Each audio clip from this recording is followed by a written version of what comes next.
Chapter 23.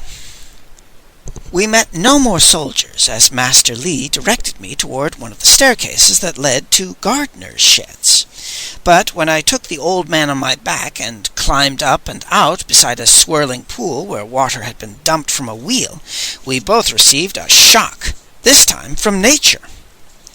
I was sure the day had passed, and it must be midnight at least, but it was only early afternoon, and what an afternoon!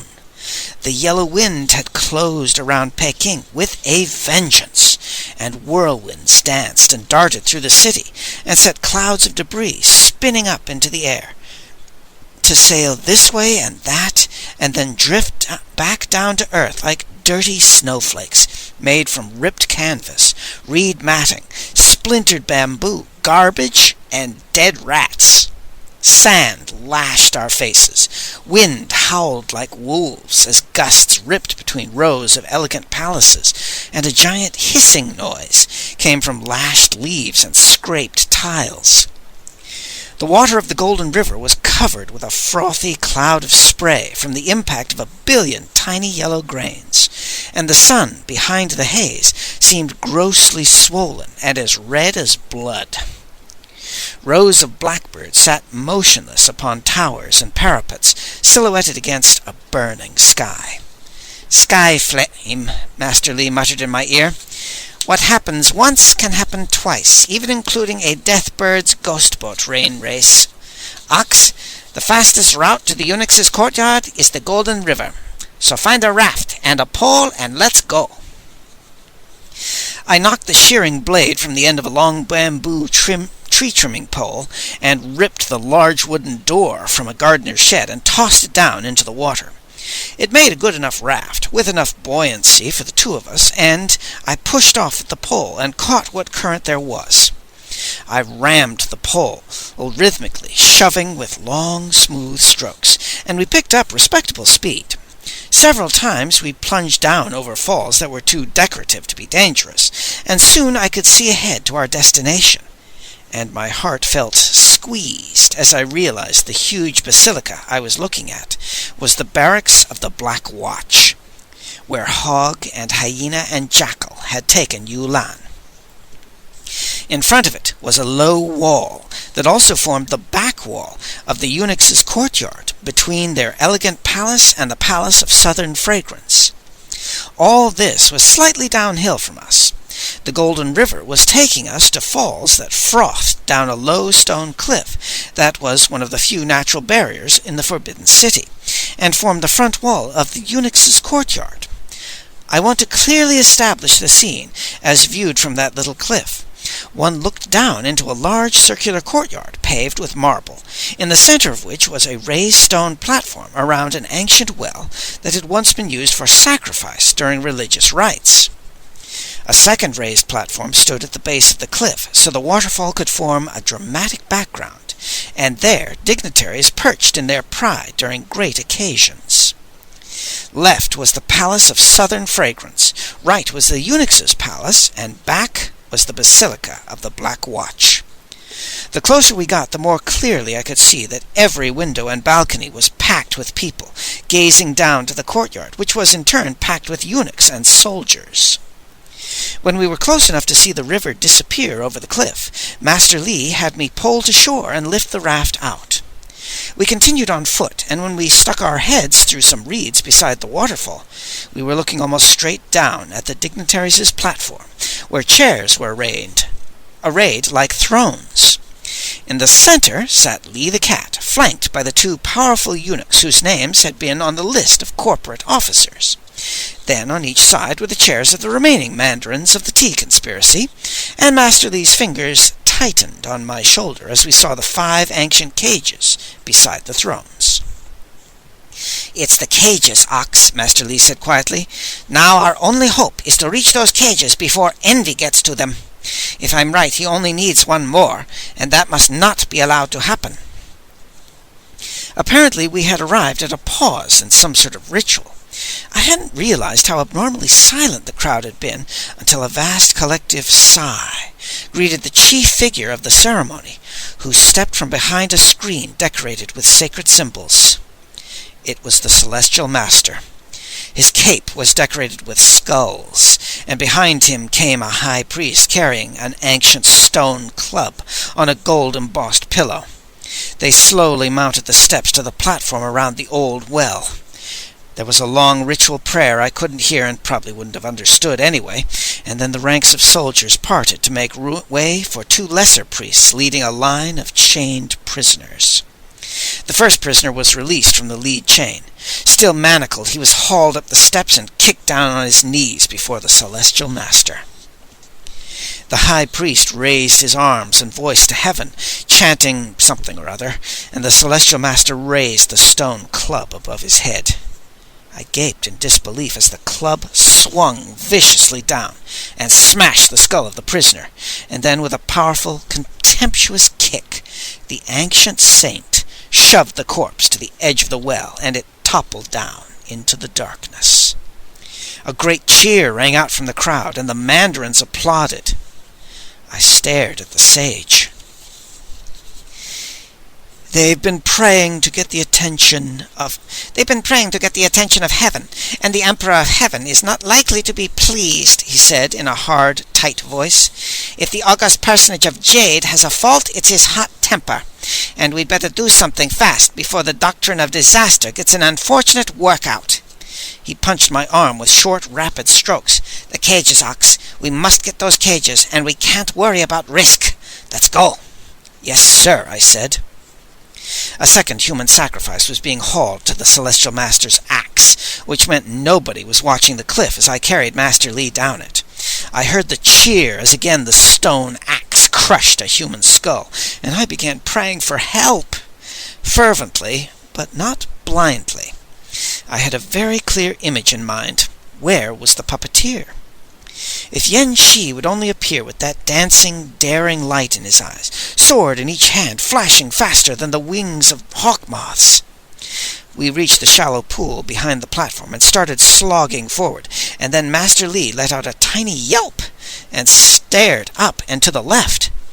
I gasped as I saw a figure climbing down the wall of the Palace of Southern Fragrance. It was not the figure I'd been praying for, but it was just as powerful, and it was headed straight toward that platform and those cages. Blue cheeks and crimson nose and yellow chin and silver forehead seemed appropriate to the scene that framed them. Whirlwinds tossing dark clouds of debris into the air, hissing yellow wind, a swollen blood-red sun, gusts howling around palaces. "Hurry, Ox! He can't get another cage!" Master Li yelled. I did my best, leaping forward with the old man on my back, vaulting to the platform. I was still on my knees on the platform's edge, preparing to stand and leap, when the great ape man landed light as a leaf between the thrones. He snapped a mandarin's neck with an easy chop of one hand, and scooped up his cage, and for a moment the creature's eyes looked directly at me and at Master Li, and I almost thought I saw amusement in them. Then with two more leaps, Envy was off the platform and racing to the wall. One alert soldier managed to hurl a spear that fell 5 feet short as the ape-man began to climb. I could scarcely run as fast as Envy could scale a wall, and in a few seconds he was gone, carrying the cage. Unfortunately, we were still there. The mandarins were shrieking and pointing at us, and squads of soldiers were racing forward, and we were saved from being turned into pincushions by massed arrows because they would have hit mandarins and eunuchs as well. But it was only a brief reprieve. Li the cat was howling for blood, and the Black Watch was closing around us, and at that instant something happened that caused every head to turn. I thought I had heard the most horrible screams possible when Osler too had practiced his art down in the dungeon, but I was wrong. These screams were even worse, and they were coming from the Black Watch's basilica, and my eyes jerked that way, along with everyone else's. Just above the level of the intervening wall was a long balcony, in front of apartments on one of the upper floors, and Hyena and Jackal were staggering along it. They were stark naked, and they screamed in unimaginable agony as they tore their hair and rent their flesh. Hogg followed, also naked, with a naked girl riding on his back. It was Yulan.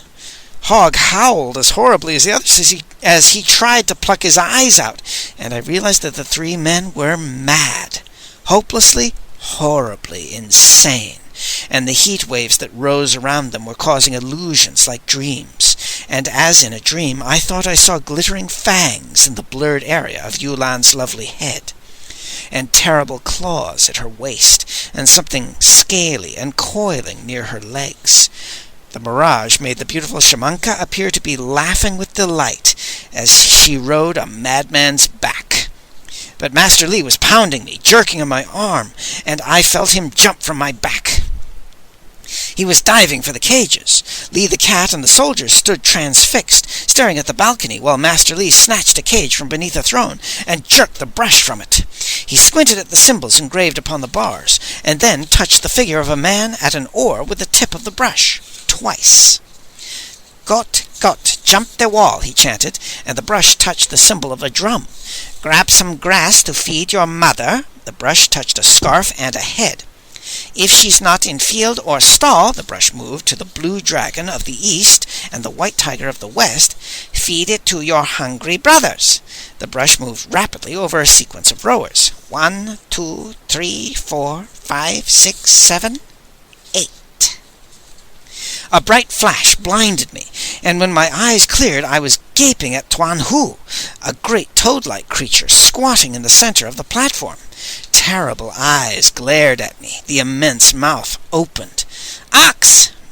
Master Li was touching the tip of his right forefinger to his left eyebrow, and the tip of his nose, and I hastened to repeat the sequence I had dreamed of, and the horrible eyes moved away from us. The mouth gaped, a huge tongue flicked out, and streams of burning acid shot over soldiers and mandarins, scorching through flesh and clothing alike. "Ox, this is what the cages carry. This is what we need," Master Li yelled. A small compartment had opened in the bottom of the cage, and Master Li slid his fingers between the bars and pulled out something else I knew from dreams, a tiny object shaped like a pitchfork, but with only 2 prongs. He swiftly stuck it in his money belt and dove for another cage, and at that point we were overcome by a rapid sequence of startling events. Mandarins and soldiers shrieked, and acid sprayed the platform, and a roaring, howling, furious saint leaped up between writhing bodies. The Celestial Master was quite out of his mind with fury. He ignored the great demon deity as he charged Master Li with his stone club, smashing to jelly the head of a mandarin that got in the way. I dove for the Celestial Master's legs just as he tried to decapitate Master Li, and the 3 of us tumbled over the back edge of the platform and toppled down into the pool beneath the splashing waterfall. Fortunately, my fall had been slowed by water when my head hit a rock beneath the surface. I wasn't quite knocked unconscious, but I had no control of my body until the numbness went away, and I could only watch helplessly as the Celestial Master attacked Master Li. The saint had lost his axe in the fall, but immensely powerful hands had closed around the sage's throat, and I knew that Master Li had no chance at all. Incessantly lifting water wheels kept pouring the contents of great buckets into the golden river, and the water kept pouring and foaming down around us, and something bumped against my legs. It was the body of an officer with a broken back. Then a pair of hands emerged from the spray, reaching around me to grab the hands of the Celestial Master and slowly pry them from Master Li's neck. "In Singapore, the Merchants' Guild offers the remarkably named Stone 9 Dukes, meaning baby groupers," the clotted, gurgling voice of 6th Degree Ostler 2 said into my left ear. "It must be recorded that the groupers are steamed in a stew with parrotfish, yellow croakers, and pig oil butter cake fish, although certain authorities claim that eating too many Stone 9 Dukes will cause falling hair, blindness, and bone decay. That, I believe, is a misconception caused by the fact that the written character for the fish is very similar to that for apricot. And apricots, of course, will do all those things if eaten to excess." Master Li was able to breathe again, and with breath came the ability to free his knife, and he plunged it into the Celestial Master's chest and ripped a great slash. Then he withdrew the blade and repeated the blow, slashing diagonally across the first wound. There was no blood, not a drop. Then, as I gaped in horror, I saw 2 small greenish paws reach out from the cavity and spread ribs apart, and a monkey's head thrust out from the saint's chest. eyes of hate glared at us. It chattered and spat at Master Li, and then it climbed from the empty shell that was the Celestial Master and splashed through the water to the cliff, and in an instant it was gone, swinging up and away before I'd fully realized where I'd seen it before. A charming little gift monkey, bowing to the Celestial Master and being led into the house by an enchanted old servant. The sage was kneeling in the pool, cradling the body of his old friend and teacher, weeping. I looked up to see Li the cat staring from the platform, and then the eunuch turned to beckon soldiers. I dove and grabbed the cage from Master Li and jerked the brush from the hole in the top. "Goat, goat," I panted, "climb the wall. Grab some grass to give your mother. If she's not in field or stall, give it to your hungry brothers. 1, 2, 3, 4, 5, 6, 7, 8. I blinked in the flash and hastened to make the propitiating gesture, and above me Li the cat and the soldiers screamed in terror and dove for safety. My eyes cleared, and I was gazing at the terrible but somehow touching Y-serpent, with its 2 human heads, and its silly hats, and its little purple jacket. It was huge, though, and fangs protruded from the mouth of the heads, and great coils slithered and glistened. A panting sound behind me was followed by the body of 6th-degree Ostler II, who painfully shoved himself toward the demon deity with his arms outstretched. The Ostler's eyes were glazed with ecstasy, and his voice rang with reverence. "O fabled savoury serpent of Serendip, ye shall be bathed in wine and honey warmed by baby's breath. Ye shall be poached in the truffled milk of nursing sea serpents. Ye shall be basted in broth of pearls, dissolved in unicorn tears. Ye shall be worshipped. Ye shall be adored." 6th-degree Ostler II spread his arms as wide as possible and wrapped them around the snake in a loving embrace. And the Y-serpent's coils closed around the ostler, and for a moment the 2 of them were still and rapt. Then a flash blinded me, and when my vision cleared, a great white crane was skirting a whirlwind, flying away across the bloated surface of the blood-red sun. There is a footnote below. 6th-degree Ostler II was never seen again. 3 months later, the magistrate in charge of digging up bodies in the ostler's basement discovered the 214 notebooks of recipes, culinary comments, and aesthetic essays that were to form the backbone of the second greatest cuisine the world has ever known. Within a year, a powerful lobby had formed to press for proper recognition, and in record time all charges against a mad innkeeper disappeared from the ledgers.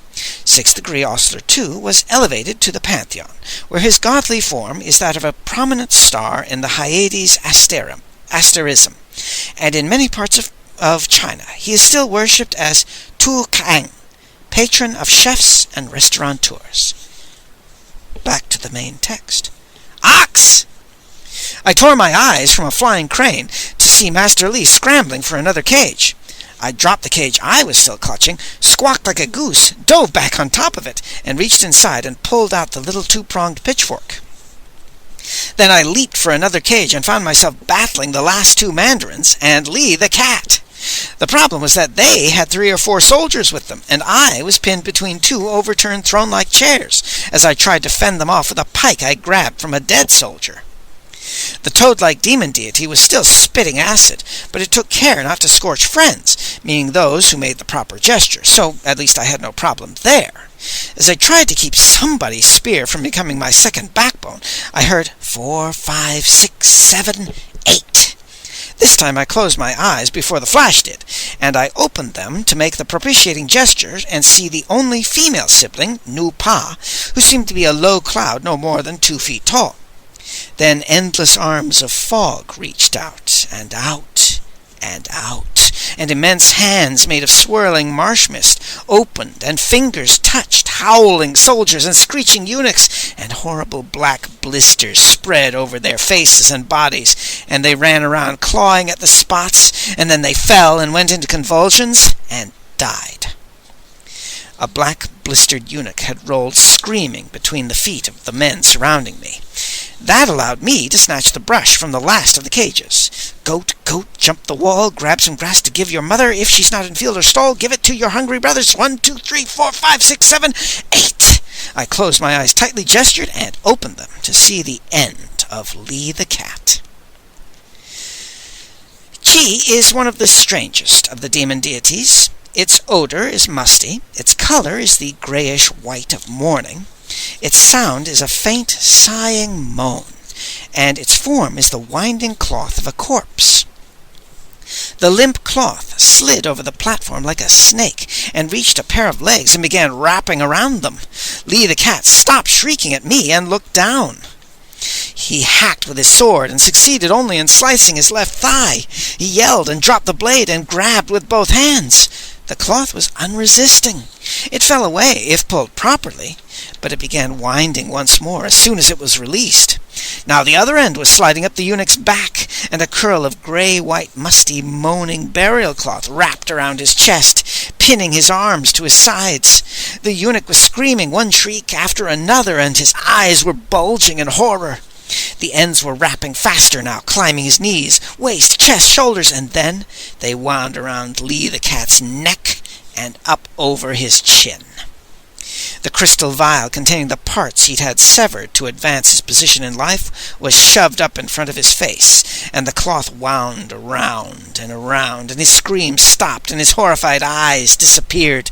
Only his forehead, glistening with protocol soap, and the top of his head remained, and then they too vanished beneath burial cloth. A gray-white cocoon toppled over and wriggled on the platform, and the last I saw of the eunuch he was still wriggling, but slower. I grabbed the last little pitchfork. Master Lee had a running start, and he landed high on my back and shouted in my ear, "The well! Get to the well!" I jumped down to the courtyard and vaulted over writhing bodies and jumped back up to the stone platform around the well, and Master Lee slid from my back. Acid and marsh pestilence were still seeking victims, and the shrieks were so loud he had to lean close and yell, "Ox, look down inside the well, at the walls, and tell me what you see." I dropped to my stomach and craned over the edge as far as I could, and my eyes spread even wider than they were already. I got back up and shouted, "The frogs! There's a pattern of frogs around the inside, just like in my dream." "We have to go down there, fast!" he yelled. Unlike my dream, there was no windlass and bucket. I turned and saw that the guards had fled, but the lead chain linking the prisoners had been looped over a post, so they couldn't move. The keyring lay upon the marble pavement, and I unlocked the prisoners and let them run for their lives, and then I hauled the chains to the well, linked them together, and attached one end to an iron post that might at one time have held a windlass. It was a lot harder than lowering a bucket, but in one sense it was a great improvement over my dreams. There wasn't any horrible stench of rotting flesh, although there would be when the sacrificial victims began to stink, and there wasn't any frightening growl from below. There! The light from above was just good enough for us to make out a circular spot on the wall. I started the chain swinging, wider and wider, kicking off from the back wall, and finally my foot found a toehold inside the hole. We made it over the edge, into a small, low tunnel, and I found a rock to wrap the end of the chain around in case we had to come back. Then we started down a narrow passageway that was partly illuminated by greenish phosphorescence. A vibration was making small pebbles fall from the stone ceiling. It shook harder and harder, and then air rushed at us and hit like a physical blow. A great sound was forming, turning my bones to jelly, and it resolved itself into a musical note that quite literally hurled me against a wall. Even as I was being battered, I recognized it. It was the mysterious sound that had announced the solstice ever since a great musical instrument had been built by 8 skilled gentlemen. And quite frankly, I had completely forgotten that the solstice was today. I realized with horror that we must actually be inside the U. This tunnel was one of the pipes, and the sound so far had been merely warming up, a throat clearing. And what would happen if the full sound reached us when we were still trapped in a tiny tunnel? "It's Envy! He's installed the first Yang key!" Master Lee shouted. "Hurry, Ox, hurry!" So I hurried, with the old man on my back, even though I had no idea what lay in front. If a pit opened in the path, we were dead. All I could do was run ahead as fast as I could, almost blindly, and when the second blast of sound came, it spun me around like a top. "There will be 2 more! Hurry, hurry!" Master Lee yelled. The next 2 musical notes were worse because we were closer to the source, but my fear that my eardrums would burst was unfounded. I had been racing downhill, but now the path leveled. The phosphorescence grew brighter, which was a blessing, because I was able to see and stop in time, and I panted to a halt at the edge of a cliff overlooking a cavern, and there they were. Great coiling shapes that weren't serpents, but pipes, connecting to smaller pipes, and still smaller ones. I found steps and ran down, and at last we reached 8 tiny pipes leading into 8 small boxes in 2 rows, 4 on each side. Master Lee hopped down. "Left is yang, and all mailboxes should be filled," he muttered. He tried to open the lids on the left, but they had virtually melded with the grooves. "Yin waits," he said, and he reached to the right, and the first lid opened easily. Inside was a little rack, like in my dreams, and I could also see a hole in the bottom, leading down through solid rock, probably to the wind chest below. Master Lee had taken out his 2 little pitchfork things, and I gave him my 2. "Some kind of tuning forks, but designed to do something very unusual with sound waves," he said. "One would like to be able to talk to the 8-skilled gentleman and ask a few questions." He placed the first tuning fork in the rack where it fit perfectly and closed the lid, which sealed itself tightly in place. The old man repeated the performance with the remaining 3 forks and boxes, and then turned and walked rapidly into the shadows. When I trotted up beside him, I saw the gates. There were 2 pairs of immense iron gates, side by side. The ones on the left stood open, and the ones on the right were closed. And Master Lee walked to the closed gates on the female side. A great vibration was beginning, and then the first of the yin notes blasted against us. I held Master Lee to keep him from being blown away, and as the sound faded, the great gates swung slowly open. We walked through, and then I stopped in my tracks and stared. We were walking on a path of stone between 2 wide channels. The channel to the left was filled with water. But what water? It seemed to be made of vibrating translucent air, with rainbow colors woven through it, and Master Lee exclaimed in delight as he saw it. "Remember Osler 2 Ox? The U was built by the 8-skilled gentleman to make music that turned into water." "Well, here it is, and here comes some more." The channel on the right had been dry, but now the vibrations of the U seemed to be coalescing into visible form, and a shining rainbow path of water appeared. "Hurry!" We ran forward to a second pair of gates, open on the left, closed on the right. Locks, I wondered, like in a very strange canal? And the sound from the second tuning key caused great gates to swing open, and music water formed on the right to match that on the left. Gates opened twice more, and water formed in front of us, and the fourth and last shining path of water reached ahead to a dock that matched the dock on the left, and there waited 2 great dragon boats, different only in that the yang symbol marked the one on the left, and the yin symbol marked the one on the right. They were at least 150 feet long, but so slim that only a narrow passageway ran between seats for single oarsmen on each side. On the platforms in the center waited drum and clapping boards, and lying on the high prows were the green and white scarves used to send commands.